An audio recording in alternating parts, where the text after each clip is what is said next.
Hello, world, and welcome back to another episode of Practicing Awakening from the Meaning Crisis. My name's Sarah, and I'm here with my friend Lizelle. And today we're going to be talking about episode 18, which is called Plotinus and Neoplatonism. So I'm going to pass it over to Lizelle to get us started with a quote. Hello, world. As mentioned, Sarah, there's so many beautiful quotes that from all these books that I had struggled deciding what to read. And I'm going to read quite a long passage. It's from Jonas, but first he speaks and then he quotes. The beginning and end of the paradox that is Gnostic religion is the unknown God himself or herself, who, unknowable on principle, because the other, to everything known, is yet the object of a knowledge and even asks to be known. He as much invites as he thwarts the quest for knowing him. In the failure of reason and speech, he becomes revealed, so the ineffable. And the very account of the failure yields the language for naming him. He who, according to Valentinus, is the abyss, according to Basilides, even the non-being God, whose acosmic essence negates all object determinations as they derive from the mundane real, whose transcendence transcends any sublimity posited by extension from the here, invalidates all symbols of him thus devised, who, in brief, strictly defies description. He is yet enunciated in the Gnostic message, communicated in Gnostic speech, predicated in Gnostic praise. The knowledge of him itself is the knowledge of his unknowability. The prediction upon him as thus known is by negations, and thus arises the via negationis, the negative theology, whose melody here first sounded as a way of confessing what cannot be described, hence swells to a mighty chorus in Western piety. Thou art the alone infinite, thou art alone the depth, and thou art alone the unknowable, and thou art he after whom every man seeks, and they have not found thee, and none can know thee against thy will, and none can even praise thee against thy will. Thou art alone the non-containable, and thou art alone the non-visible. Thou art alone the non-subsistent. O thou beyond all things, what else can it be meet to call thee? How can speech praise thee? For thou art not expressible by any speech. How can reason gather thee? For thou art not comprehensible by any mind. Thou that art alone ineffable, while thou engenders all that is open to speech. Thou that alone art unknowable, while thou engenders all that is open to thought. End of all things art thou, and one and all and none, not being one nor all, claiming all names. How shall I call thee? In the voice of these professions, the message of the alien God, freed from the polemical reference to a disposed demiurge, rings across the centuries. Its mysterious beckoning may still, and ever again, haunt the God-seeking heart of man and woman. It's pretty long, but I thought it was beautiful. Oh, I don't hear you. I don't know if it's me or you. It was me. Sorry. Okay. Yeah. No, it's the many ways of describing God in that, because it's just like there's just like so many ways you could say it. It's infinitely unknowable. And what was coming up for me was thinking about how for me, my astrology instructor used to start our class with a bhakti chant of the names of God. And I was like, oh, that's interesting, because one of the lines from that quote was how can speech praise thee? And I was thinking, well, for them it's to meditate over the prayer beads and say the names of Mhm. God. And then there's this Mhm. interesting dynamic of not taking the name of the Lord in vain. And yeah, so Mhm. some of that was coming up for me while you were talking about it. So, and before we started recording, we said something to the effect of God is all that is not me. And so anything that is, yeah. But there's still like so much more to it. But yeah.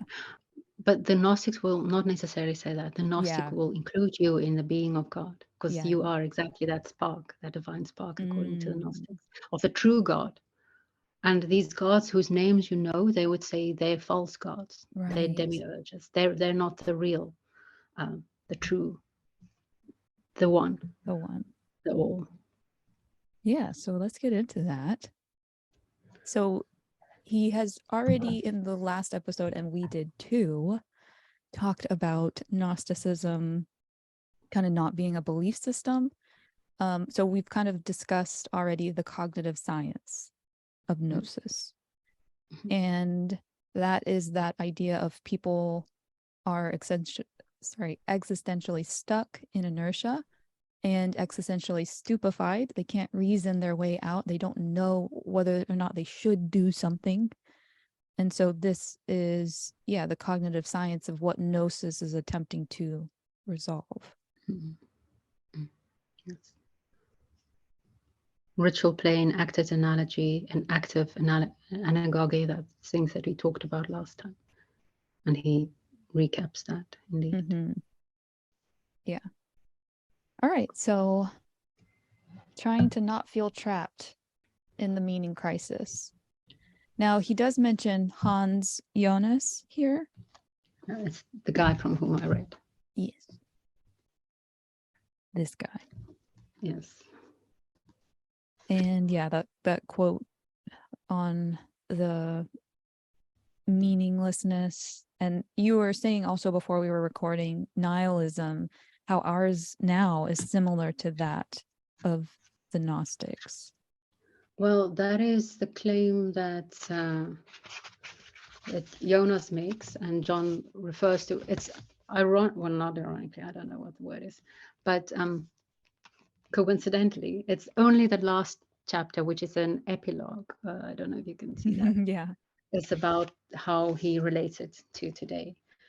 Gnosticism, existentialism, and nihilism, and how we are then, in fact, being in the same condition. Man's loneliness in the physical universe of modern cosmology. So the Gnostics also found themselves to be incredibly lonely in the universe. And one of, I think it was Jonas, or it might be the other book, talks of the Gnostics. And we talked about the stars, and maybe we'll come back to that again later. While the Stoics looked up at the stars and praised the logos, the wonderful logos out there, and the order of the cosmos, cosmos exactly being the right word because it's ordered, beautiful order. The Gnostics looked up to the stars and they were horrified by the stars Mm-hmm. because these stars were this embodiment of this entrapment. Yeah. Uh, so they were caught in this place where they were not at home. Their true being did not belong in this this whole system, which this vast system. Because if you look up to the stars, you can't but be overwhelmed by it, positive or negative. This vast system that was created for the entrapment of man, according to them. That's how and now it's not that we necessarily feel entrapped and that this was created for our entrapment, but, and we will get to it into later episodes of Awakening, we feel so alone because the cosmos has lost its personality. It's just matter, accident, chance. Ooh, Well, it's ordered, but right. it's an I'm going to read again, but he quotes Pascal, which really puts it in such beautiful words, because later in the Awakening series, John will say this is exactly where we are, where the nihilism comes from. Okay, so Pascal wrote, beautiful, sensitive man, very sensitive. I think he was sickly as well. And no wonder he wrote of finesse, because I think he was very A reed only is man, the frailest in the world, but a reed that thinks.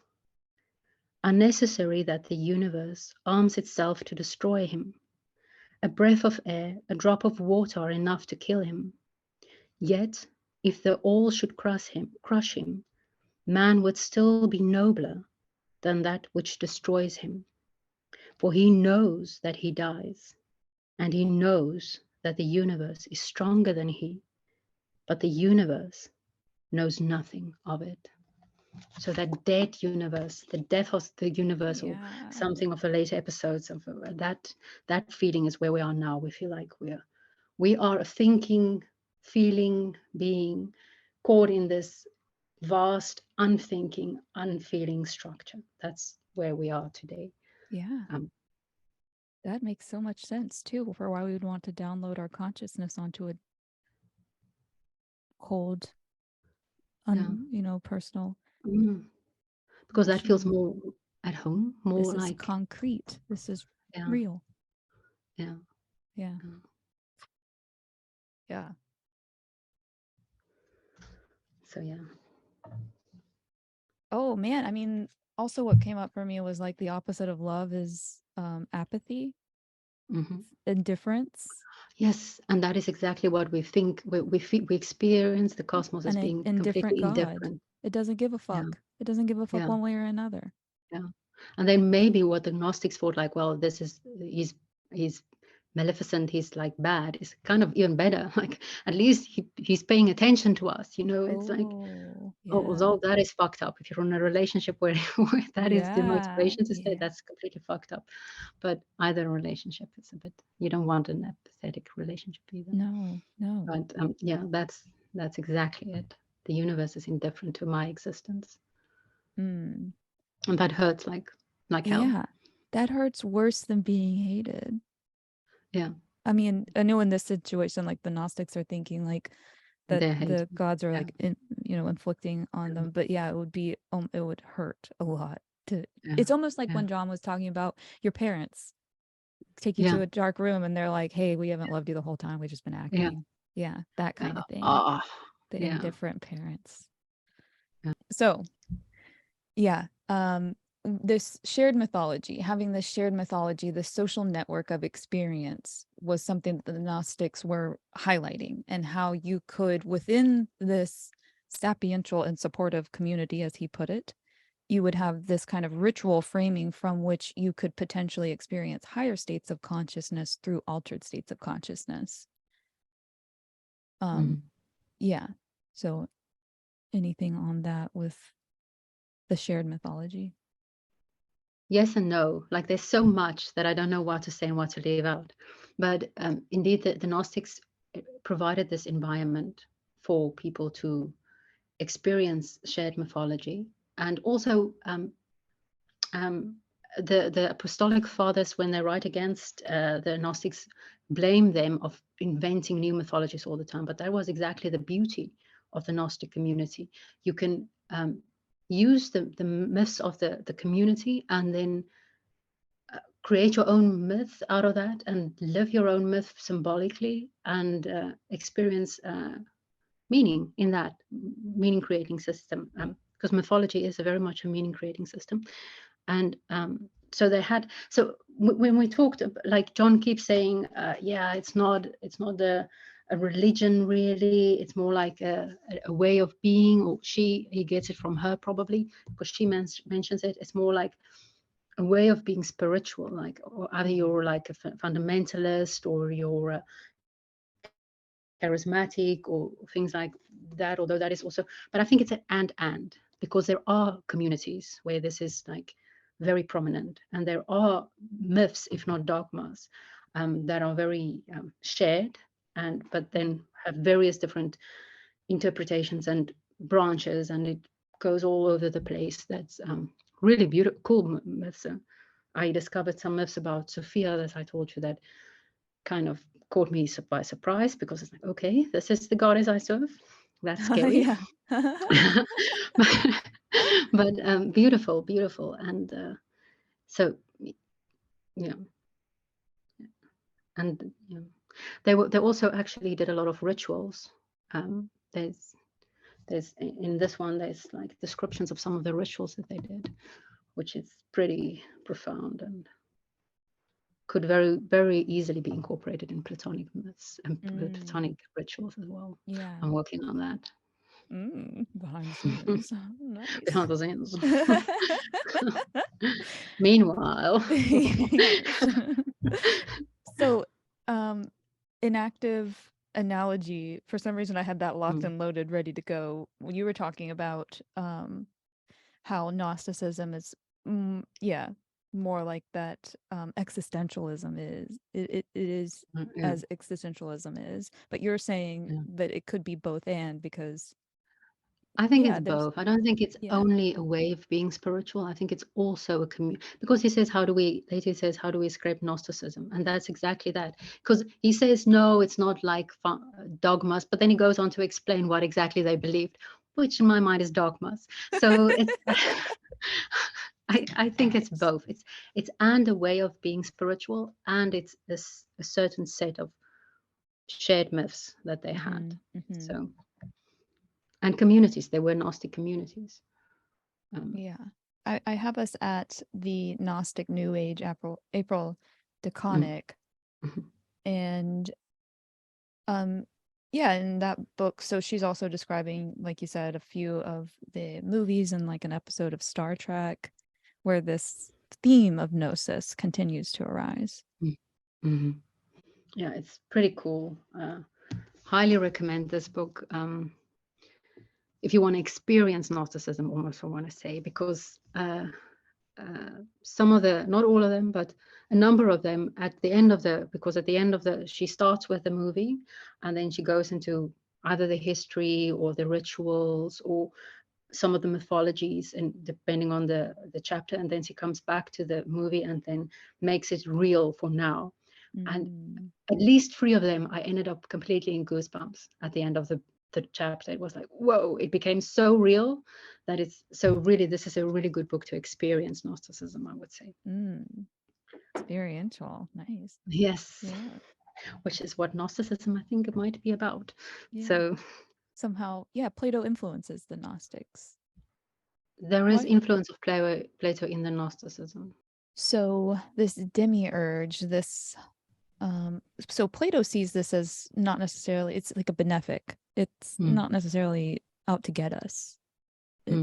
It's something, good, right? Yeah.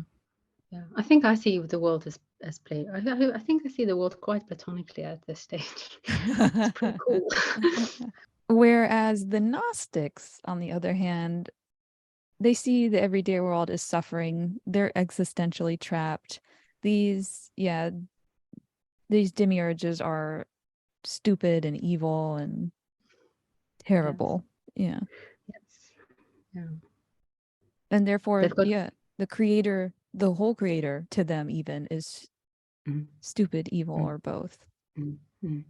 Because in the myths, it's not the one or the all or the pleroma. It's not the top one, the God beyond God, who created. It was kind of like, in some of these myths, one of the gods was just a bit stupid, and by accidentally he created, like, this is like an accidental creation of someone's stupidity or one of the demiurges' stupidity.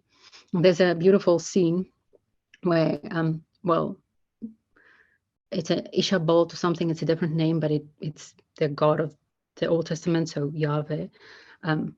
He's there like, oh, I am the only God, and like, oh, I am so, there's nothing before me, and which actually is kind of a quote from the Old Testament. And then someone, Sophia, his mother, says from, no, you're wrong. There's like this whole group of gods that came before you, and you're like kind of like, at a certain, in one of the myths, he's literally the miscarriage of Sophia. So it's and that's why he's hidden from the others. It's like, oops, we made a mistake there. So like, wow. So so pretty stupid. Ignorant. And ignorance is the biggest sin to Gnosticism, because it's knowing against ignorance. So portraying these gods as ignorant is like, pretty insulting. Yeah. Yeah. So in contrast to Plato's demiurge being a beneficent god, the creator for Gnostics is stupid, evil, both. And therefore this same image can be, put onto our socioeconomic and cultural patterns and circumstances that add to our suffering by keeping us trapped. And what I was telling you is it's interesting because in Indian astrology, when we talk about the planets have, they were originally called grahas because they grab us. They're grabbers. And so they take us from the normal order of continuing with that secondary motion or primary motion. I don't remember which one right now, but the order in which the planets normally move, they're taking you against that normal order. And there's a lot to that. But anyway, yeah, the Gnostics identified the existing gods as our prison guards instead of divine beings. So there's something to that relationship of grahas, where the grahas are just there to kind of play games with us and to throw us off with their own desires. So I have written here that all gods share in common that they need to be challenged and that we no longer serve them. So the idea here is there's this God beyond God, which is then probably where Tidich got his name from. And it was so cool because I had this question, where did he get the name God from? And then when I read it here, I'm like, oh, he probably gets it there. Yeah, I'm not actually, I think I'll go more with the all, like I told you, that feels more right to me. But so there's this God beyond God, and there's a spark of him through. So in this act of creating by accident, like Sophia is actually, she's kind of on our side, which also in the Bible, she's on our side. She's the joy in like the creation. She's also there in the beginning of the creation. And so she tries to get something of that realm above this miscarriage of her, to get that into man. And she kind of tricks him into blowing into, like, because he created like this massive earth, and it's just lying there, and like, how am we going to get him to stand up and move? And and she's like, oh well, blow some of the spirit in him. So that's how man has now the spirit of the God beyond God is in him. And then he becomes so beautiful because he has the real God in him. And then all these demiurges are totally jealous of this beautiful creature, which resembles the real God more than they do. And yeah, I lost track of why I was saying that. But that's then why we need to transcend. We need to escape this fake gods and get back to the one who's really our connection. We have that in us, to whom we are truly connected, that spirit. The Gnostics distinguish between spirituals, pneumatics, and souls. I don't know how to say it differently. Psyches, people who are only soulful and people who are spiritual. And the soul is kind of natural part of this earth. It's good. It's like the second level. At least you're not just matter, but it's not spiritual yet. And only the spirituals are the one who have that connection with the God beyond God. Yeah. Okay. And so yeah, like what you're saying there, instead of serving the pattern, they transcend the gods. Yeah. Because the gods to them are not divine, even if they are powerful. They possess, or we possess, a divine spark to a God beyond all. Yeah. We are more powerful, we are more beautiful than these fake or demiurges. That's the idea. So we shouldn't serve them. We should just transcend them and transcend ourselves and go back to our origin. Yeah, because he says our God doesn't want worship. Our God wants us to participate. So it's that becoming one with, that at one-ment with that God. It's not worship of that God. So funny, because I was telling you earlier how my aunt tried to make us feel guilty for not going to church today. Like, my God doesn't want worship, but anyway, that's our God doesn't want worship. She wants us to participate with her or him. Yeah. But he does emphasize this her or him, because he's saying that that was something that the Gnostics were really well known for, was challenging gender roles. And asserting that women were just as capable of becoming spiritual as men Mhm. in an Yes. example. Yeah. Yeah. So one of these books, I can't remember which one, writes of a story of, there was a famous rich woman.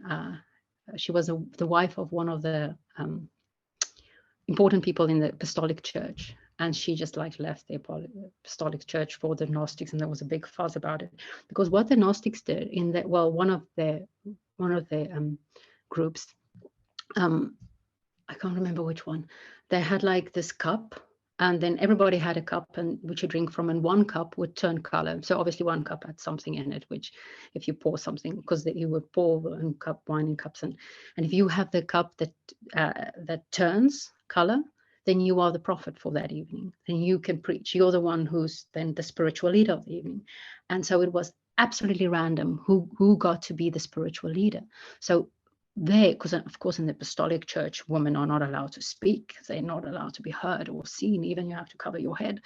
But here, a woman might get the cup who turns color, and then she might actually have an opportunity to speak and be the prophet and be the one through whom God speaks, which was, of course, it made them feel amazing. So yes, these rich women were leaving the Apostolic Church for this Gnostic church, so that they can also actually participate and not just sit there and, let it, ask, because the Bible says you have to ask your man at home if you have any questions. You're not allowed to ask in church, type of thing. So Wow. Yeah, this one keeps coming up too. We've been talking about this topic. I guess this is just like an ongoing topic that the universe keeps bringing back to us. So more on that, maybe in a future episode. Yeah. Gosh, that's so interesting. Like, as a woman, to just imagine being told like you don't have the you don't have the capacity to be at one with God. So just come through me. I got it covered. Oof, I would just. Which it's still being said. It's still being Yes. said today. Yep. That God is a man, so only men can represent God, which is, and it's said by, or on the channels of people to whom I have my deeper respect. So that really, really hurts me, devastates me, that it's still being said, because the implications of that is, we are not created as women. We're not created in the image of God. Only men are. No. Yeah. Where does that leave me? Yeah. It's such a weird. I would really, obviously I don't know the Bible to the extent, I guess, that one might to make that conclusion, but it does make me want to be like, can I at least get some bulleted reference points to go back and read over for how you come to that? Yeah. And Yeah. and not even, just somebody to give me Bible verses, but also just, okay, how many interpretations of this, what is the original source text actually translate to? And yeah, those kinds of questions come up for me when we get to that point, because that's part of, my mom told me whenever I told her, I was like, I'm not ready to be confirmed. She said, you don't have to be ready. That's it's nice for me to have that ability to not have to like settle on something, not make a decision, or fully commit myself to something that I still have questions about. There's still certain aspects of this that I'm allowed to still continue to explore, and still, while having faith, still that there's a deeper message in there that's being used in a way, so, and it's hard when it is like you're saying, like people that you have a lot of respect for that are saying things like this. Well, he didn't say it himself, but he did not deny it either. Did not deny it, right? He did not. There was no defense on No, the behalf of women in that. And that's no. where you're like, okay, if that's not being acknowledged, if that pattern isn't recognized upon its, presence, okay, then we've got to definitely start to put a spotlight and focus some attention on that if that Mm. doesn't seem like a concern to Yeah. someone. Yeah. Yeah. Okay, well, that's the spark, the divine spark here speaking to you now. I think we'll move into the Despite the next. fact that I have a vagina, the device Yes, spark is in in me as fact. well, Yes, apparently. in fact, it is present here too. You can't tell me otherwise. uh, this Gnostic spark of God gives us this power to know and sense that we don't belong here. Mm. And basically, like you said, the God beyond all gods, or agape, sends individuals down to bring us to gnosis, this transformative knowledge.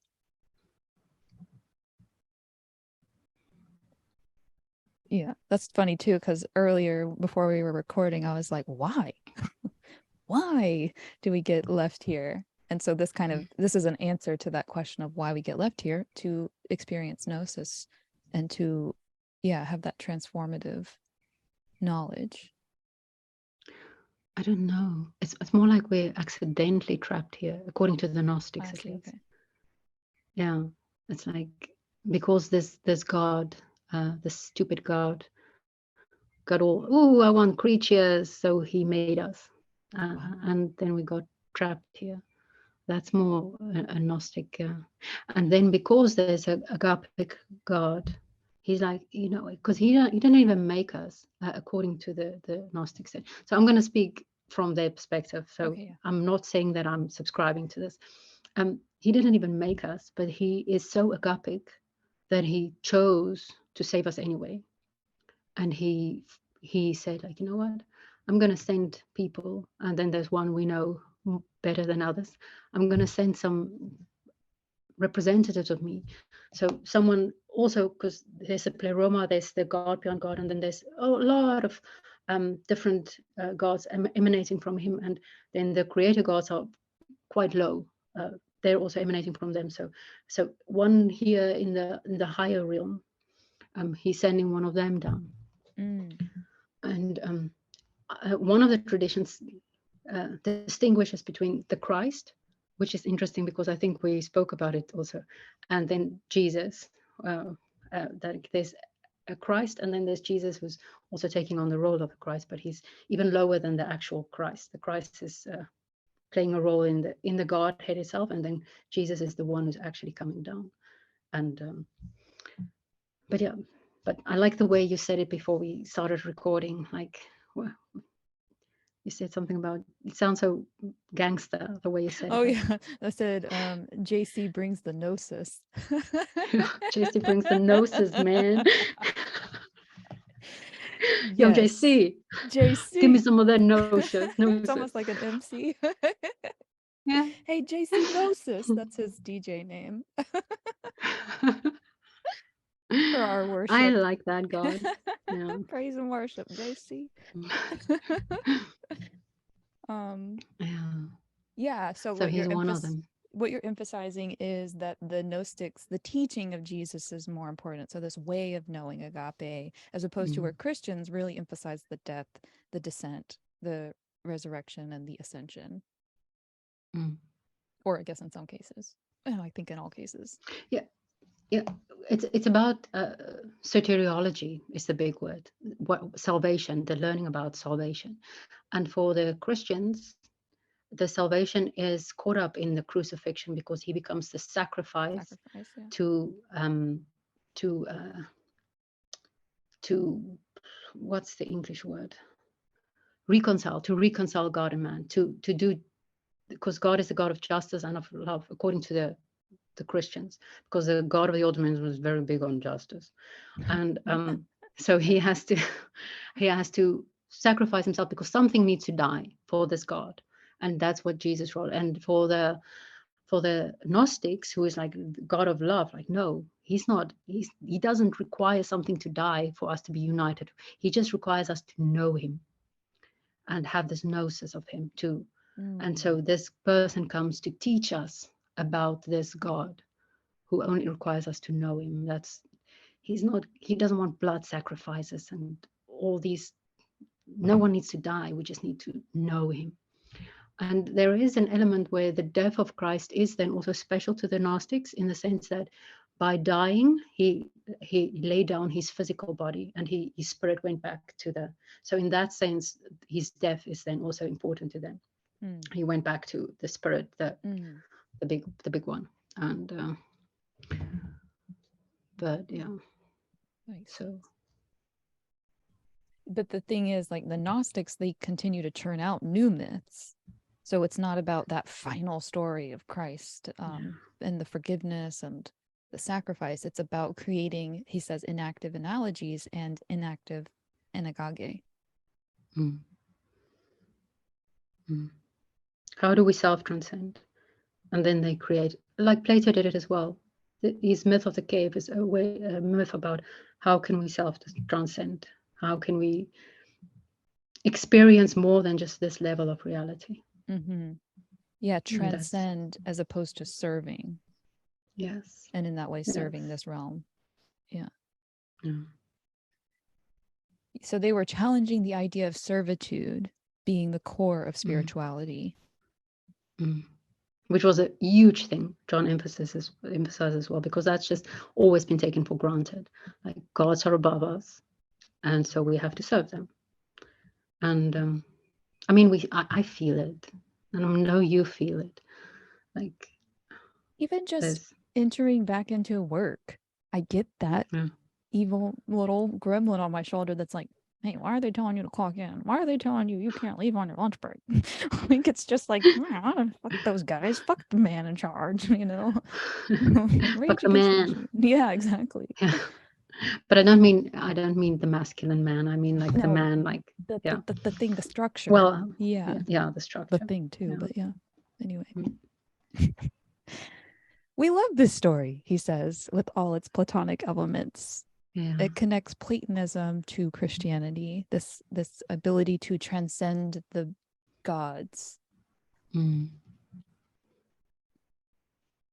this comes up a lot in movies and this Gnostic mythology, as he puts it. Star Wars with the Force, so that Gnostic mythology of being able to carry the Force. Train to the I don't see Gnosticism that deeply in Star Wars. I see a lot of mythology in Star Wars, but I see Christianity more in Star Wars than. I mean, Anakin was born from a virgin. It's she was, the Force impregnated her. So there's a lot of Christianity. A New Hope. Okay, in the night title, The New Hope, I kind of see Gnosticism. Well, he also mentioned that it was something to do with the empire. The closure of the empire and that. Yeah, but I do like how you brought that up about Anakin balancing, and it's an interesting. But that was also before recording, so maybe I should say it again. Yes. So that... Yes. It all blends together for me. So I've always had a theory about Anakin Skywalker, that he actually fulfilled his destiny exactly like he was supposed to, because Obi-Wan, I think it's Obi-Wan, at a certain point cries and is like, "Oh, Anakin, the prophecy was you were supposed to bring balance to the Force." And I'm like, yeah, but Anakin did bring balance to the Force. It was like super, the light side was completely overwhelming. There were like two Siths, right, as we call them, and then all these huge collection of Jedi. And so Anakin, by killing the youngling, what do they call the younglings, or the little ones, and eliminating most of the Jedis, actually did bring balance to the Force. He brought the darkness in balance with the light. So it's always been his destiny to be the evil one. Mm. And when we were speaking, I was thinking like, and his fault is that he's too emotional. That he's so, because you mentioned something about the feminine, and it's like, Yeah. it's like, his big fault was that he was too emotional. Yeah, and the feminine being representative of the dark in a lot of cases, like the yin, the container, the darkness. Yeah. The cave. Mm-hmm. Yeah. Yeah. Wow. So, how geeky are we, huh? Talking Uh-huh. Star Wars. Star Wars and the balance, the force. And before we started recording, we talked quite a lot about Star Trek as well. Star Trek. So, Yes. Paul Stamets. bringing all kinds of geeky. Yes, live long and prosper. We both have the Vulcan salute. Oh, May the force be with you. may the force be with you. And I did not do that thing because I know people freak out if you say "May the force be with you" and you do your hand like this. Live long and prosper. Okay, so yeah, the empire transcending the overlords. The mythology is like a symbolic recognition of our suffering. Mm-hmm. And then he uses those beautiful words. Myths point to patterns that are pervasive and profound and powerful. Mm. So that pervasive, profound, and powerful patterns. That's what we're picking up and why we love it so. Mm-hmm. Yeah. But there is a dark side. He says, and it's not only Anakin. And it's not only Anakin, it's not only feminine. It can be seen as a grand conspiracy theory. So, in quotes, I have, there is an evil plan or an evil overlord. And we sense this in, yeah, he even brings up that some say God of the Old Testament, this evil overlord. So, many of the Gnostics said that the God of the Old Testament is also even a Christian Marcion rejected the entire Old Testament because the God of the Old Testament, he says, is evil. And he mentions that obviously this is a dangerous and bloodthirsty idea, and we saw an example of that with Nazism, which was a twisted Gnostic response to the Weimar Republic of Germany. Do we want to unload that? Again, there's so much to say. Like I would rather, I think yes, Nazism was a twisted Gnostic response to the crisis that Germany was facing. Yeah. And I'll just briefly mention, just to put a little bit more context on it, that I was telling you I saw this book on sale one time, and it was called Nazis in the Occult, I think, or something like that. And I don't know the author, but it's been sitting on my bookshelf, and it's like one of those things you don't want sitting on your bookshelf, because of course there's like a swastika on it because they're talking about Nazism. Like, maybe I should like cover this book or something. But yeah, I was even telling that you, the swastika, even the fact yes, that they use the swastika is so symbolic. It's so not symbolic. It so shows how occultistic they were. Yeah. Because it's a very old ancient symbol, and they fucked it up for everyone because they used it, and now it's like this really evil symbol, which it's not. But it's not, So, exactly. Yeah. And so I was telling you, it was something that I was looking into, just because, the dark magic, the black magic is something that I am not as interested in participating in myself, but it is something I am so curious about. And so, I wanted to read about how that was used as like a corrupting power. And we were also talking too about how magic is different than well, what magic is attempting to do is to change circumstances. Like, you cast a spell in order for things to go differently for you. And there's just something different about prayer and gratitude and recognizing what is already there, as opposed to trying to change things from what they are. And so I think that that's the idea of the that I'm getting from this idea of Gnosticism is I don't like the way things are. I'm suffering. Yeah. And so versus I'm very appreciative of what I have. I'm happy to wake up every day. So that's the two patterns spinning out of thought. Perfect that you bring it up. It's perfect that you bring it up. I want to mention two things. First, the first thing that you said, that you feel attracted to this dog. Well, Jordan Peterson highly recommends. What is the book? Oh, I have it on my shelf, but it's also one of those books that I don't want to read. About written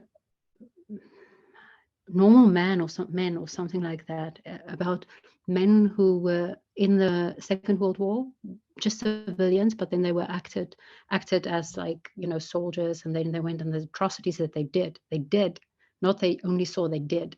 And then he likes to read it because he says, yeah, you have to acknowledge that dark side which is also in you.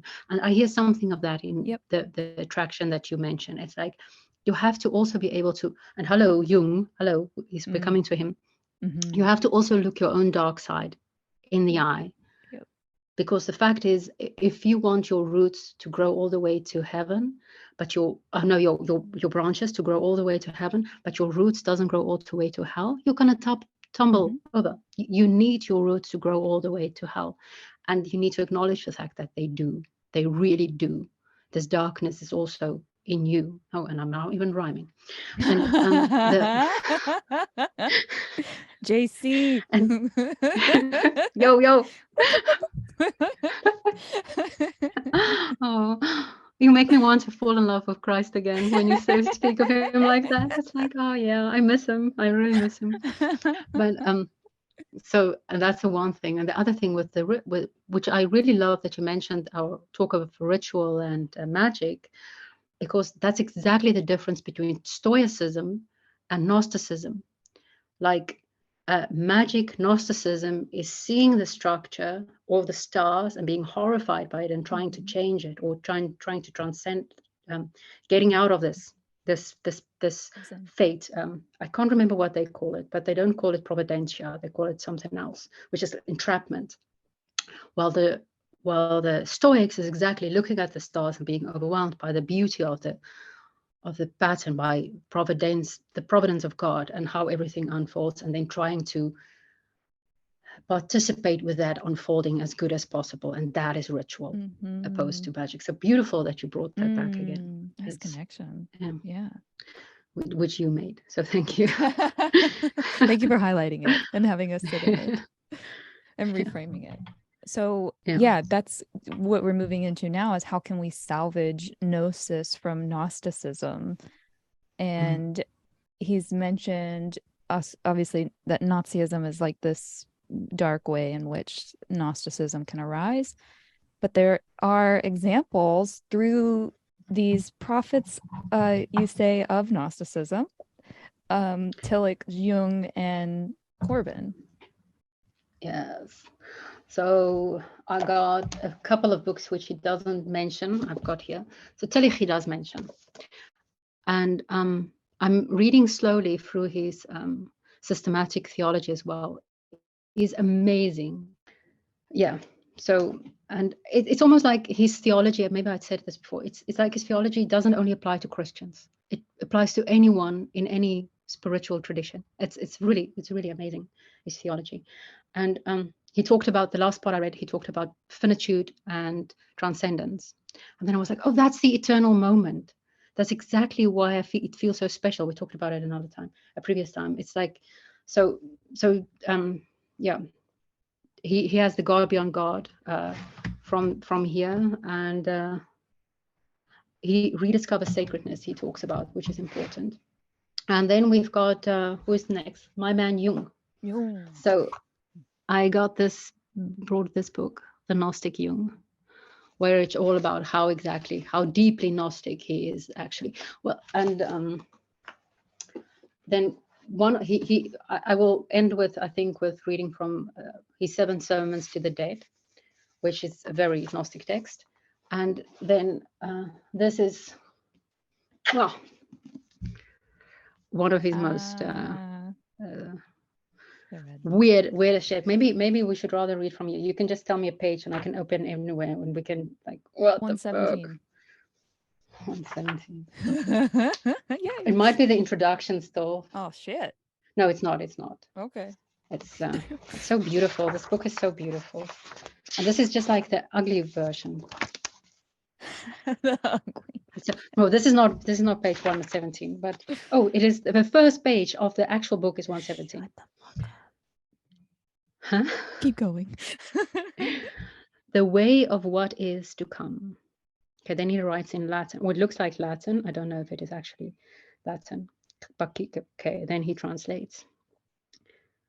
Isaiah said, "Who hath believed our report? And to whom is the arm of the Lord revealed? For he shall grow up before him as a tender plant, and as a root out of a dry ground. He have no form, no comeliness, and when we shall see him, there is no beauty that we should desire him. He is despised and rejected of men." Okay, he's actually quoting Isaiah. "A man of sorrows and acquainted with grief, and we did we hid as it were our faces from him. He was despised, and we esteemed him not. Surely he hath borne our griefs and carried our sorrows.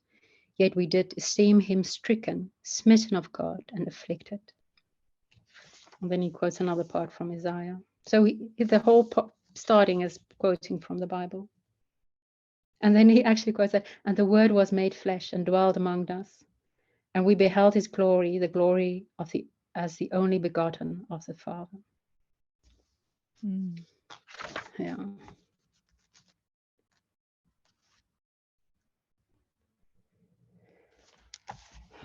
It's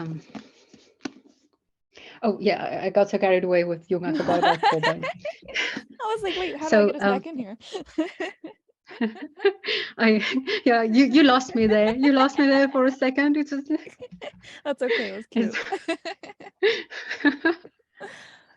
So I don't know Corbin that well, but if you look at his titles and you know a little bit of Gnosticism, the man of light, it's so Gnostic.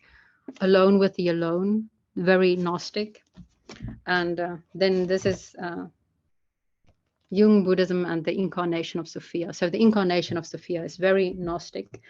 And the Gnosticism and the alchemy was mixed. And this is also a Jungian, but he's more working on the alchemy side. I'm reading this for my ritual.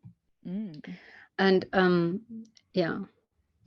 So Coban, these are all three that John, sorry, I'm still distracted by my man. That John mentions at the end of Awakening as the prophets of the meaning crisis, in the sense that they have the key to help us out. And that's why the first thing when we started talking, I told you this episode is probably to John very sacred, because the keys of the awakening is found, he's making mention of that here. So yeah, I don't know Coban that well, but I should know him better. I think Chris is quite into him.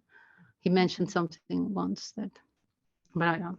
That was interesting because he sure. kind of summarizes Tillich as, well, the theologian, the courage to be. So this gnosis of God beyond God, of theism, and answers that crisis via sacredness is what I have down. Jung is that psychotherapy of Gnosticism and scaffolding of inactive analogy. And Corbin, he says, is interested in recovering this kind of knowing. And he even says that Corbin, arguing that we've lost the ability, or perhaps might lose the ability to have gnosis, is kind of what I gathered.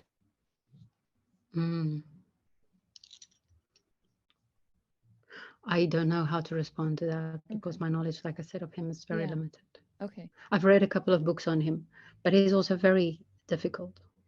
And yeah, I mean, it seems, because it's, I don't know, that's very abstract. Recovering this kind of knowing of gnosis that is a transformative type of knowing. It was kind of like when we were talking about being in the tube of the liminal space. It's almost like that kind of meta. Yeah. Okay, so reading all of this Gnosticism, that put me in a tube. I feel, I feel very unreal when John talks later, Yeah. Plotinus. We'll get there. It's yeah. You were talking about So that maybe before when we even I'm entered. Yeah. yeah, but it's that tube indeed. It's I'm yeah, struggling at the moment quite intensely Yeah. with this. Liminal Mm, tube. It's mm. funny. I mean, it's when we're doing these videos, it's almost like we're endeavoring to like put ourselves through an experience. And so that's And part I of it do. too. Yeah. With reading the books, John always talks about, yeah, you shouldn't just read for information, you should read for transformation. And I'm like, who the hell reads for information? Because I can't tell you where I read things. But when I read a book, I become what I'm reading very much. Like, and some books, it's terrible. It's like, I just want to, but I can't stop. I have to read to the end. That's why it's so important that I read books that's recommended by someone I can trust, because I Mm-hmm. become the books. So I've been incredibly Gnostic this past weeks, and it's pretty disconcerting. Is that a word? Yeah. It puts you kind of like, what the fuck? Yeah. So Yeah, I imagine. uh, So we're talking about salvaging gnosis, yeah, how we can have a non-supernatural understanding of sacredness. Um, maybe we should say that, how can we have a natural understanding of sacredness? We take away the double negative, yeah. non supernatural. We just say, how can we find a natural understanding of sacredness? Yeah. That feels more right, right? It does. There's the concern there though is that we've had that the naturalists, um, back when we were talking about like Socrates and Plato times, where there Yeah. was people that Oh, were like just like the naturalists, the scientists. I don't remember what but the term. that's exactly not spiritual, though. So if we Right. want a natural spirituality, we're Ah. combining the two. Oh, I see. This. Yes. Because they were Yep. only naturalists, they didn't have the The spirituality part. Like we sacredness. talked in the beginning, the body finding the head. Yep. Yep. It's In reference to, for anybody interested, Rahu and Ketu, the North Node and South Node, and reconciling the head and the tail of the dragon. So, which, you know, that was interesting too, to have that myth come up in my mind, because the myth of the dragon being reconnected of Rahu and Ketu is that it was a demigod that consumed the nectar of heaven. And I'm probably going to get all of mm. this wrong. I just want to say that to anybody that's watching. But what I what I gather from it is, yeah, this demigod, and it's funny because we're talking about demiurges and how, yeah, they, Which is basically demigod, yeah. demigod, demiurge, yeah. So the demigods weren't allowed to drink this nectar, only the gods were. The demigod goes to drink the nectar, gets some of it to his mouth, and then his head is cut off by one of the gods. And so his head never gets that feeling of satiating that desire, and his body is running around looking for his head. And so the idea is that that part of your chart, that south node of your chart, is where you are, where it's a headless body. You are constantly looking for your head, constantly looking for that connection to spirit. And it's like this running around in circles and doing the same pattern, where that head is disconnected from the body, and it's just trying to fulfill the desire, to feel that satiation, to feel like it's fulfilled that, yeah, desire, but it can't because it has no body. So you have to reconnect the dragon. And so anyway, that was the reference there, just so that we can talk, yeah, about embodying spirituality. Mm. Yeah, that's, I think, what we're looking for. Yeah. Obviously, like there's more to the dark side that he mentions too, where gnosis can be utopian, and there, this idea of there being just a chosen few, a chosen race, or a chosen class allows for violence to be acceptable, especially under an evil system. Mm.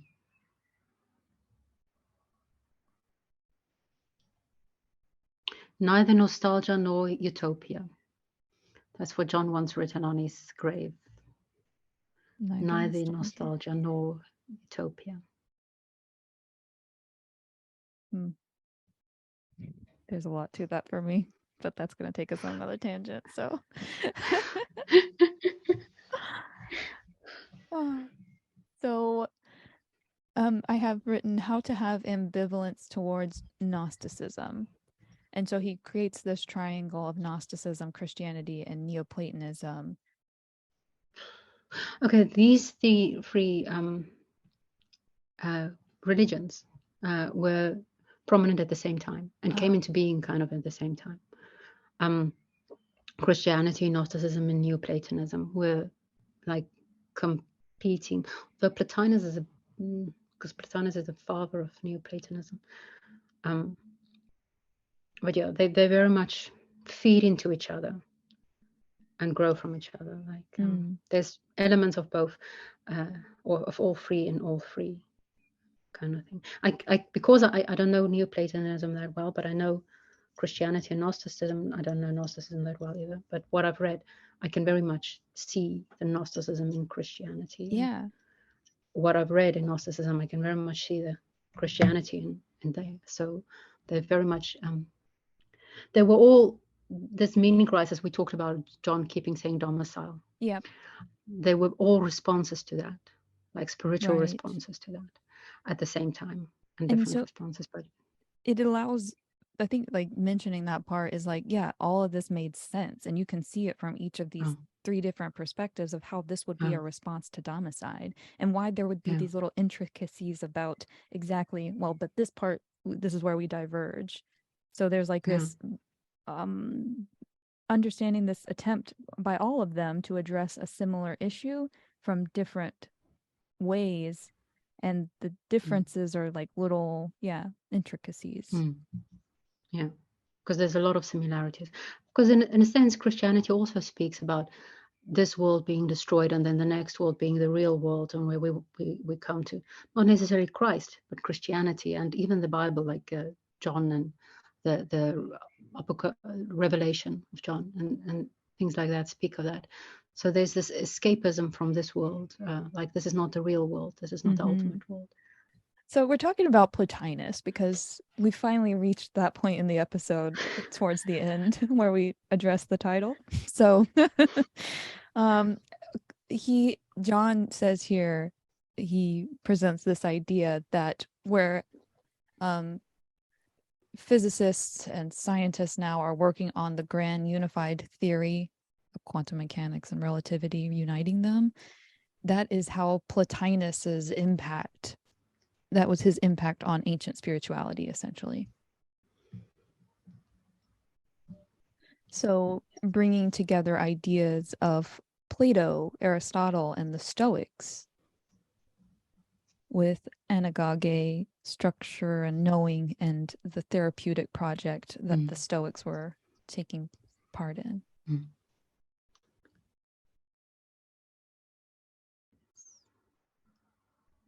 So Plotinus brings together Plato. Again, you mentioned earlier you love John's little triangles.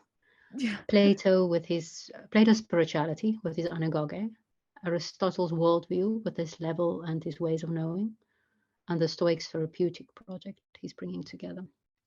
Indeed. Plotinus. That's interesting. Just as a little tiny aside, that triangle though, and there's this song by Alt J where they say triangles are my favorite shape. 3 points where 2 lines meet. It always screwed me up because I was like, there's more than 2 lines, but it's like 3 separate points where 2 lines meet. You know what I mean? Like in the 3 separate points where 2 lines. Oh yes, 2 lines meet. Yeah, it's just 2 that meet. They're not a point. Yeah. Also, 2 triangles in science mean change. Delta is change. So anyway, that came up for me too. This big transformation with bringing these triangles together. So yeah. And we just talked of the portal of transformation. Yes, our portal of transformation, integrating them together. And that's exactly what he's saying that Plotinus was attempting to do, is integrating the teachings of Aristotle, Plato, or the influences of Aristotle, Plato, and the Stoics. Okay, so taking apart this bit about Aristotle particularly, because he talks. I just want to point out then, because in Plotinus's time, Plato was like the authority on spirituality. Aristotle was the authority on science, And the Stoics were the authority on therapy. So he's taking spirituality, science, and therapeutic, the best that he knows, and he's bringing them together. And that project, if you look closely at what John does, it should be very familiar. Mm-hmm. Yeah. Yeah. Taking the best science, the best spirituality, and then the best therapy we know of, and bringing them together. Mm-hmm. Yeah. Yeah. Yeah.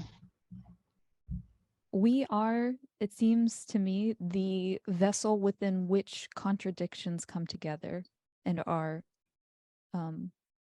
they make more sense because they are a part of the self, this entity that is, participating. That seems very true, but I don't see the context of the statement. I don't see why you say that. What made you think of it?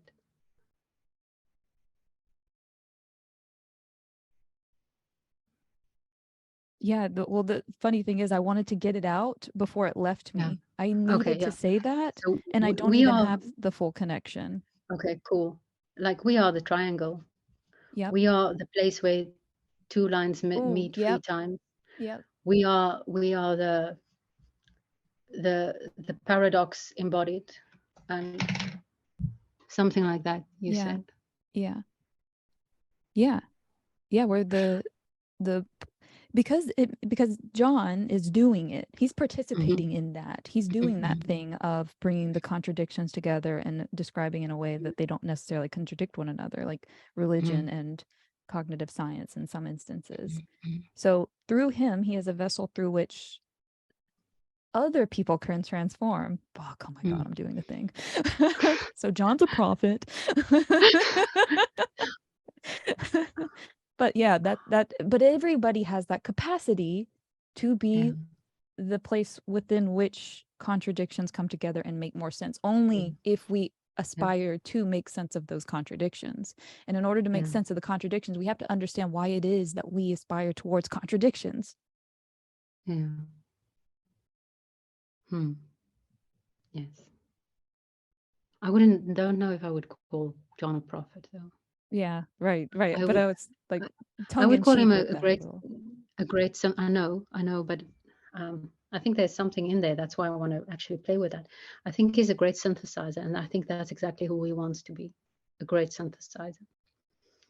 And I think he's more a tunnel and a vessel than a prophet. Yeah. I, and this actually brings him down a notch, I think, which is I don't mean to like, but Well, he's it's like this container medium. where synthesis happens more than than anything else. Yeah. That's yeah, And and that's what because yeah, and well, we have the capacity to do that for each other is what he's yeah, yeah, presenting, but it's still in this physical realm. It's still on the ground, on the earthly realm. He's still yeah, here. yeah, And there's like a on-ramp in that way yeah, yeah, through this portal, through this door, through the Stargate. Yeah, that's cool.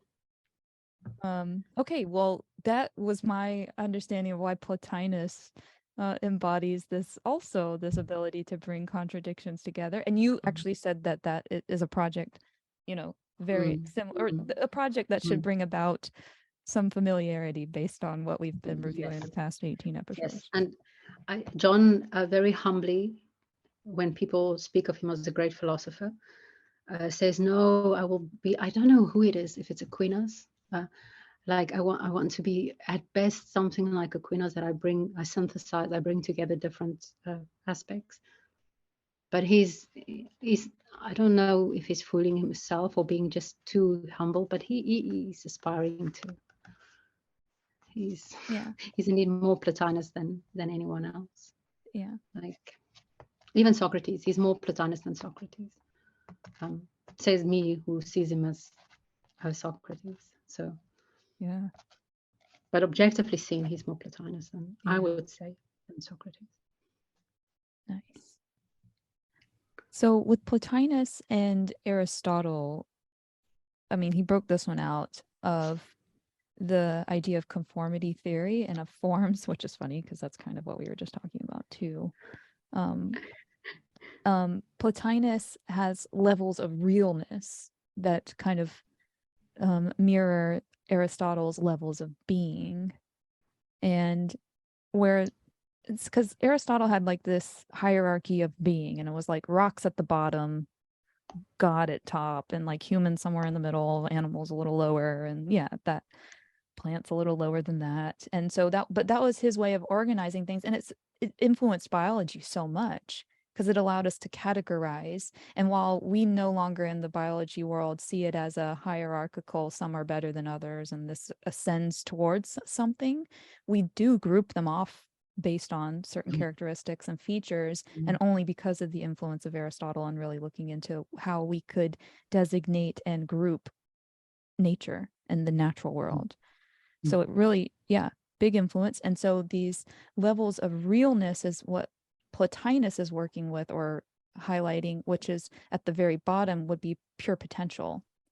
And at the highest level, that's actuality. As levels of reality become more viable to us, we change. So we can kind of like enter into a new level and then we start to change and it changes. Is that kind of what you were getting to? Well, that's not what I'm getting to. I think that's what John's getting to. Well, yeah. I meant getting from to Yeah. for some reason, but yeah. Okay, good. I think so. I think so. It's it connects with this whole idea that he has, like, some things we can only know by being transformed. So you can only know things on this level of reality by becoming an agent on that level of reality. Mm-hmm. And then I really like the idea of potential at the bottom, pure potential and pure actuality, because when we come, it's about realizing higher and higher up, realizing yourself more and more and more, Mm-hmm. by also, yeah, realizing the levels. And then he always plays with these two meanings of realizing, which are both really important. Realizing as in knowing, but Mm-hmm. also realizing as in becoming more real. Mm-hmm. So that's in this Plotinus, at least that's what I hear here. Yeah. As we make these levels of reality viable to us, we conform to these levels, and we are moving to a higher level of the self. It's individuation, it's Jung's individuation. That's what I hear, at least. Mm. That word gets me though, the word individuation, because of that endeavor of the individual, that, the boss bitch, whatever we were talking about. Like, yeah, something about Individualism right. and individuation, yeah. It's Yeah, I'm struggling with anything to do with loneliness, alone, mm, individual. mm. Yeah, those are like really something that stands out when you say them. So, but still, like I get the alone with Alone the with the alone. Yes, yes, lonely. We're sharing a drink we call loneliness, but it's better than drinking alone with alone. um, So yeah, Eric Pearl is another the author that he mentions here, conforming to reality to a higher level of self. As we conform, we alter the level the self is at. mm, And this helps us to deeply remember the being mode.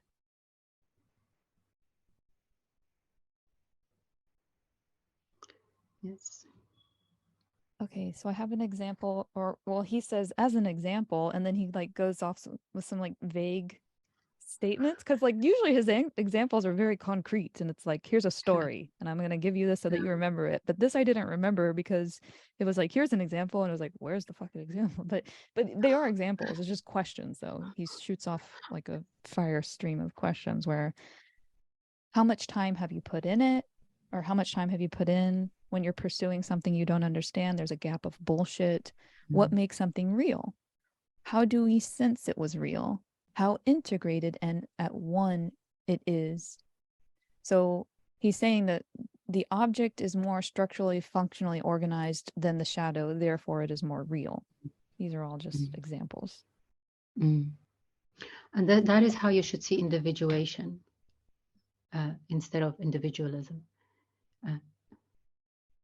Okay. Now the English is now confusing me. This I know in Dutch. Like Jung I know in Dutch. The Bible I know in Afrikaans. Oh Jung my I know gosh. in Dutch. So I'm all over the place language-wise. And individuation. Yeah, it's individuation. So it's this becoming more one. That's what individuation Yes. means. Integrated. Yeah. Yes, integrated. The structurally functioning organizing, becoming more of a structurally functioning organizing thing. So it's not about separate. In fact, the ultimate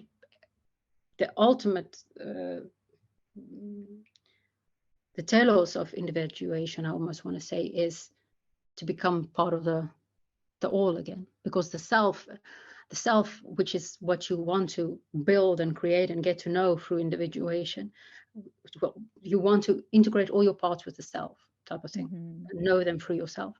The self is, it's not very clear if the self is something personal to you, or if it's, you know, that spark of the divine that the Gnostics talk about, if it's actually God, the self, if it's the all, the self. So it's very, so what your aim is not to be an individual, it's to be a one, a whole. That is the aim.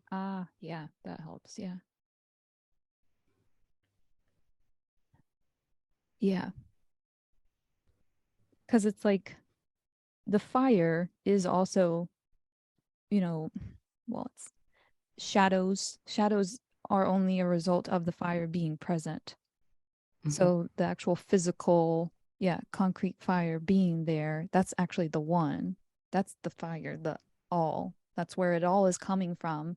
But there might be shadows cast and images on the wall from that. And they're all part of that too. And if you only see that part of it, it's not integrated as a fire is taking place here. There are different parts of it. There's a shadow there, and this true with biology too. And I'm probably going to go way too abstract for my own mind on that, honestly. But there is an existence of nature as it is, and then there's little bits in nature. There's, you know, that plant that I call whatever petunia. There's that cat there. That's what I call that thing. That's a cat. So all the constituent parts of this whole, this big thing, they are still part of that whole. We just have a different label when it's all together, as opposed to when we look at the individual constituent parts of it.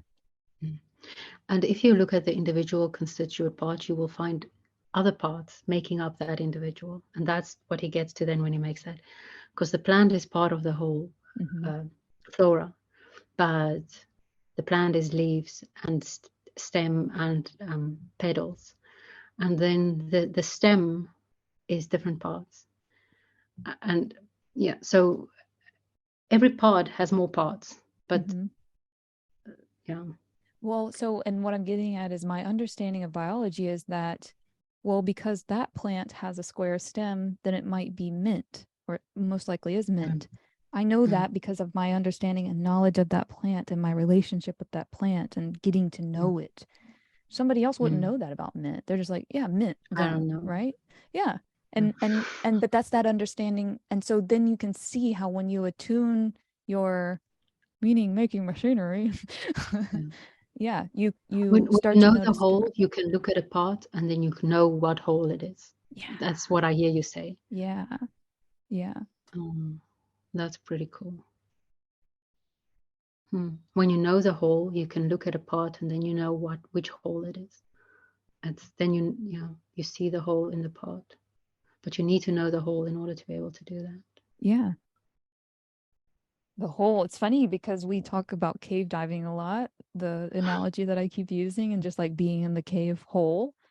And it's branching off into different caves too. Yesterday I took one of our friends from the Stoa down one of my caves, because my caves go into astrology and human design and gene keys.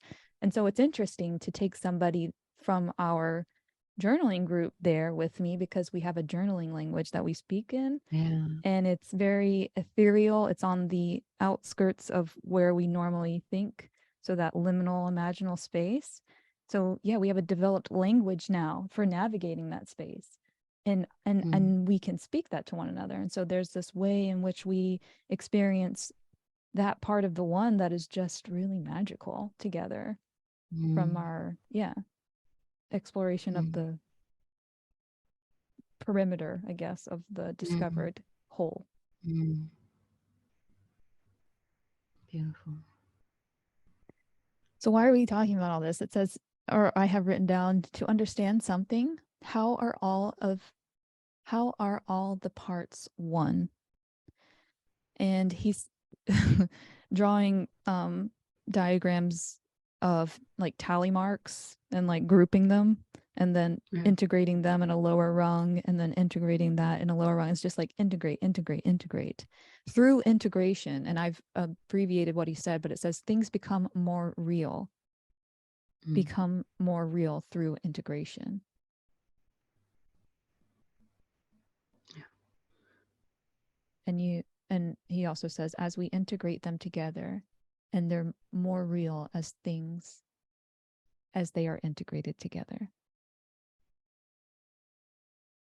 So they become more real as we integrate them. And as they are integrated together. Yeah. Okay, so at this point, John is a mystic, right? Yes, we've gone off the deep end. We need to learn how to swim, as our sister told us. Yes. Yes. Because, see, that's what I don't quite get. That was the whole realizing thing. We integrate it so it becomes more real, and because it becomes more real, we become more real. What the fuck does that mean? You know? It's this. It's, I get, like, if I integrate my psyche, I become more real. Yeah. But if I integrate the world beyond me, I become more real as well. Well, yeah. Well, okay, and I don't have it figured out, so I'm not like responding in a way where I'm like, yes, I have the answer. But I'm playing with this too, of like, yeah, because I am real. That is all I know that I can be certain about, and I'm not even really certain about that, but I am real. And so therefore, by participating in that which I would like to know better, then that becomes more real through me, the body that is real to me, the most real. Well, that's all I have for that. So He also says you become more real the more you do this. Yeah. So okay, let's if we can play with this a bit, because we're only almost at the end, I think. Yeah, yeah. So me feeling, going through this phase where I'm feeling not real. What does that say about this whole? Yeah. The more we integrate things, maybe it's because all of this is not integrated in my mind at the moment. It's a lot of things at this moment that's like very unintegrated in my mind, and that's why I'm not feeling real. I remember, okay, so with this one, like nobody would know this, but usually we film every 2 weeks, and this one we filmed the very next week. First of all, there was a lot of books in this one, and so one of the things was like, yeah, this, you probably didn't have as much time to really soak in to the reading, to really.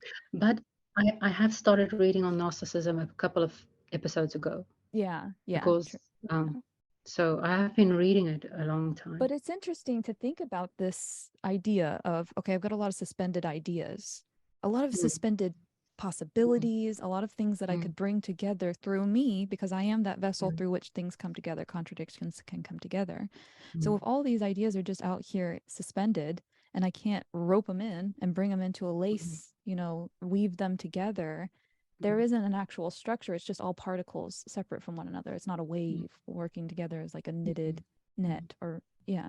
Yeah. And the thing is, because that thing about what John mentioned about the gap is where bullshit happens. That spoke, the part of Plato that I was thinking of reading is exactly that. Like, how do you know who you have, the exact words are something like, you have entrusted your soul, the care of your soul, to this person. How do you know that this person is good or bad if you don't know what it, because he talks of sophist, if you don't know what a sophist is? And to me, that's that gap of bullshit. And I feel like I'm currently in that gap of bullshit, because I do sense some sort of integration happening. Yep. But I'm not sure if I'm bullshitting myself. And that's why I think I'm like in a maelstrom like type of thing. Like, Wow. I see this integration, but it's not integrated in a way that I find trustworthy yet. Yep. So I don't feel real because my integration isn't real yet. So maybe that's what he means. I'm not sure. I feel it exactly that way too. Like just in what I'm getting into with my practice now. And I was telling you, when people come to me to talk about Christ and I'm at work and they want to have like a 30-minute long drawn out conversation about how they travel the world and they do all kinds of healing. And they're just like, they really just want, it's like, when I confirm to you that I am a follower of Christ, what's the urge to like push it further? Like, I'm at work and I have things that I need to be doing. It's like, but there always needs to be a time to talk about Christ. And it's like, yeah, there does. But what is this person doing now? I mean, isn't there somebody else that you want to go evangelize with, and why is that sensation coming up in me? Like, why do I feel this urge to reject this message from this person? So, But I feel such pity for this person, because I sense what he's trying to do, or she's trying to do. Don't know what the gender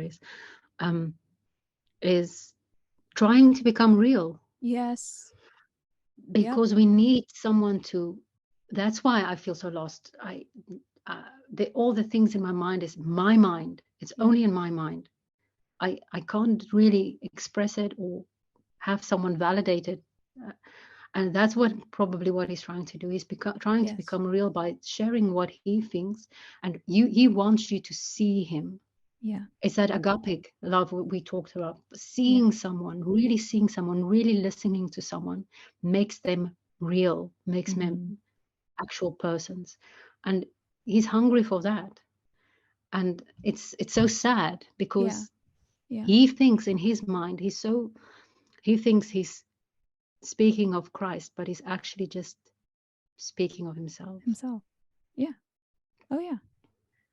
So, and that's it makes it feel unreal for me. I'm Yeah. like, is this an epitome of Christian? Like I told you, like my aunt telling us that we should, we Yeah. were just coming up with excuses to not Mhm. go to church. It's like, who are Mm. you? What? Are you casting Mm. judgment on me right now? Like, or am I casting judgment Mm. on myself based on what you just said? Like, I don't know what's happening here, but there's something happening where it doesn't feel so real. Mm.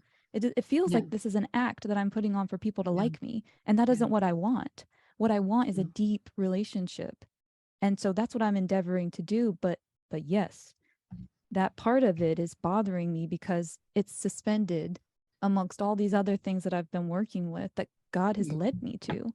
I know Mm. astrology because I was led to it. I never chose to Mm. fucking be a weird girl that knows about planets, you know what I mean? Like, but that's an internal message. But yeah, I would have never chosen that. So I know that I'm Yeah. being led. I see synchronicities, I see patterns in these kinds of things, but there are certain aspects that that I notice mostly in people that claim to be a follower. And maybe Mhm. and they are, which we're all sinners and we all diverge from the actual path when we start to focus so much on, oh yay, I'm doing it. Oh yay, good for me. Like you get Mm. really Yeah. hyped up about you Mm. actually doing Mm. the thing. And then, oh whoops, I flipped it again to where it was Yeah. no longer about me in relationship, it was about me again only.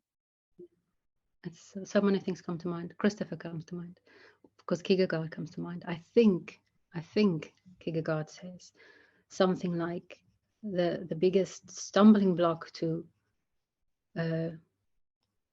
being a true follower of Christ is Christianity. Something like that. I'm not sure. We'll have to ask Christopher sometime. But and that's exactly that. It's Christ is beautiful, Mm-hmm. but Christianity not necessarily so. Not always. And yeah. The people And then that also, participate. Yeah. I was just yeah. saying the people that participate in it. Yeah. That's exactly that. That kind of brings us back to gnosis. What gnosis really is supposed to be. It's supposed to be that participatory ritual knowing of the sacred. That is what gnosis is like. The type of spirituality, if we look at that and not at the mythology, that's what it is.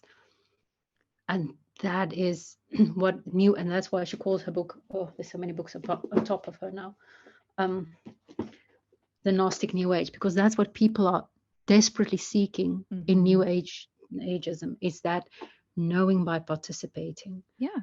That having a relationship with the sacred or the divine, and not just because you were born.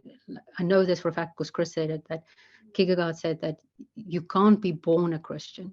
Yeah. It's you don't inherit Christianity. Right. You inherit the potential for that. But yeah. But yeah. Yeah. And that, wow. yeah. So we're back at gnosis. So we're back at gnosis. Here we are. Man, oh, I never want these conversations to end anymore. Yeah, I guess I'll have to, because I had something came up for me when you said that last bit about the New Age, and yeah, that was something that this man that approached me about my faith asked me when we were talking. He's like, "What church do you go to?" I was like, "Well," I told him the church name, which is Catholic, so it starts with Saint. And he was like, "Oh, okay." And he was like, "Do you guys do worship there?" And I was like, "We do confession and the rosary and ritual, but yeah, we're not up there with a bass guitar and rocking out like DJ JC." Yo. It's so funny how this conversation wraps up like that, because like that was never intended to be used for this. But yeah, New Age, like DJ Jesus, what's up? Yeah. Okay. Anyway, brilliant. All right. Do you have a Jung quote for us to end with, or was that where you wanted to end? Or did something else come alive? I don't know. Maybe Plotinus. Let's end with Plotinus. So I don't have the books that John recommends, like I said, because Paul is incredibly expensive, and this one was very cheap. Yes, but it's all of Plotinus. We have the generic. So, I said we have the generic Plotinus here. Yes. So he speaks against the Gnostics at a certain point, and we spoke about this, like how irreferential, is that a word, they are about the sun and the stars. So there's two things of Plotinus. It's so beautiful. John says you should read Plotinus as a spiritual exercise and not as like just another, and it is indeed true. So I'm going to read this part. It speaks of the soul. The soul, and the world soul in the Gnostics is also sometimes called Sophia. From what models would the soul have created the world? She must have formed it according to the intelligible models she had contemplated above. If she remembered them while creating, she had no inclined away from them towards matter. She had not inclined, neither did the soul have an obscure notion of the intelligibles. Otherwise, she would have inclined herself towards them to get a clear intuition of them. For she kept some memory of the intelligible world. Why would she not have wished to reascend therein? She fell from eternity. That's what they said of Sophia as well. Is it not absurd to see those Gnostics who, like everybody else, possess a body, passions, fears, and excitements, holding an idea that their own powers high enough to make them believe themselves capable of attaining the intelligible, while to the sun, though it be immutable and perfect, and though it be impassible power, refusing a wisdom superior to ours, we who were born only yesterday, and to find so many obstacles in our search after truth. We certainly are surprised to see these Gnostics considering the souls of both themselves and of the vilest men immortal and divine, while refusing immortality to the entire heaven, to all the stars it contains, though they be composed of elements more beautiful and purer than we. Though they manifest a marvelous beauty and order, the stars, while these Gnostics themselves acknowledge that this order is observed here below. According to their theories, however, the immortal soul would have picked out the worst part of the world, while giving up the best to mortal souls. It's very difficult. You can see why John says, don't just read. I was having trouble, but what Plotinus is illustrating here is a deep reference for the cosmos and the cosmological order and things which are higher than us, human beings. So deep humility, and he does say it in complicated words. yeah, That might be, but he's a mystic. There's something mystical about Plotinus as well, and that maybe hence that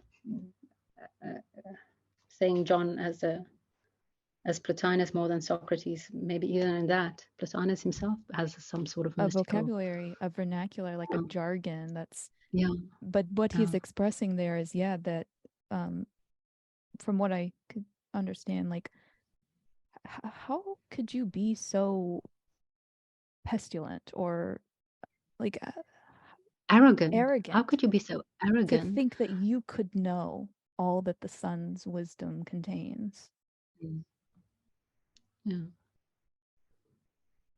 That you put yourself above the sun and the stars, who are more constant and longer living than you are, who were born only yesterday. Yeah. So much in that to you know, our youth to their elders, but also the elders to the full like wisdom of everything. Because our elders just aren't nearly as wise as they once were. It doesn't seem anyway, or maybe they are, and it's just not expressed in a proper way because of our values as society have been structured. But the wisdom in eternity, the wisdom in the order, in the logos. Nice. Even when the logos is difficult. Interesting.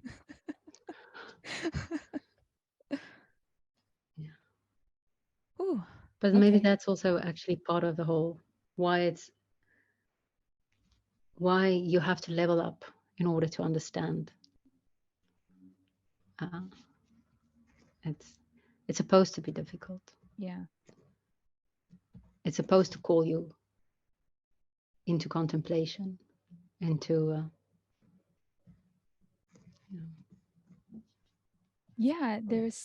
I'm thinking of Newspeak because like how language so influences the way we think, and this poetic way, this prose way that he's writing is very, I mean, it allows my brain to dance is the best way that I can put it. My translation, because I read it with Robert for a while, we read Plotinus, and my translation is very literal. That might also make it even more difficult because it's so literally translated. Okay. Yeah, I see. Yeah. Cool. Because he had a different translation when we compared. So, yeah. And we also had the Greek, so we can also compare it to the Greek. And mine was more literal. So, well, that's what you get when you buy the generic. So, word to the wise. Honestly, when I chose because I also have a lot of different translations of the Bible, and the most literal ones are actually my favorite because that brings you closest to the actual text. I feel because some translations that don't want to be literal goes way off into creating completely new ideas almost. But you want a sweet spot in between. But it's very Gnostic. Comparing translation is the best. I said very Gnostic to just come up with your own translation. My own mess. Yeah. My own mess. Alrighty. Well, that brings us to the end of this one about Plotinus and Neoplatonism. Kind of. Well, we did end with Plotinus. Yes. Oh, and I forgot to say, where's the book where John said if you want to read Plotinus, you shouldn't. You should read about Plotinus, and you should read this book. Okay. And yeah, we'll be back very soon to talk about episode 19, and we hope to see you there.